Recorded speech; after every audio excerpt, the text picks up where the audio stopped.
Hey,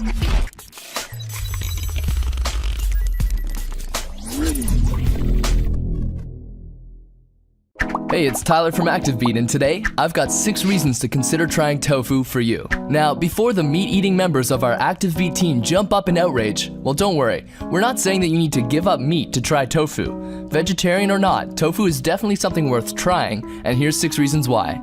Number 1, and before we get to the nutrition and health benefits of tofu, let's start with something simple. It's good to try new things. While tofu may be a staple for vegetarians, there's no harm in trying something new, right? After all, it'll open up your world to new foods and open up your culinary choices. Number 2, a little tofu history never hurts. Tofu is also known as bean curd and is made from coagulated soy milk. Tofu has been around for ages, so you can trust that this stuff is good, originating some 2,000 years ago in China. Doesn't that make you want to try it?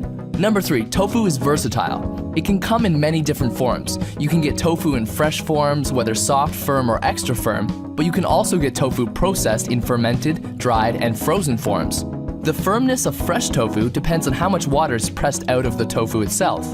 Firm and extra firm tofu will better retain its shape when cooked and is often used as a meat replacement. You can even get tofu pickled, fried, smoked, and more. So let's talk nutrition. Number 4, and specifically protein. We'll consider fresh, soft tofu as our benchmark for nutrients.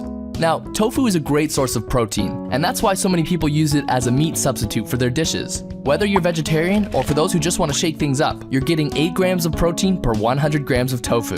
Alright, number 5, let's talk minerals. Tofu brings in a fair bit of calcium and iron as well. Once again, per 100 grams, you're getting about 13% of your daily required calcium and 8% of your iron. On top of all that, tofu is pretty low in calories if you're trying to keep an eye on that. And number 6, when it comes to health benefits, eating tofu is basically on par with a healthy diet that involves the consumption of plant-based foods. That means a diet that decreases the risk of obesity, diabetes, and heart risk. So that's tofu. What do you think? Have you ever tried it before?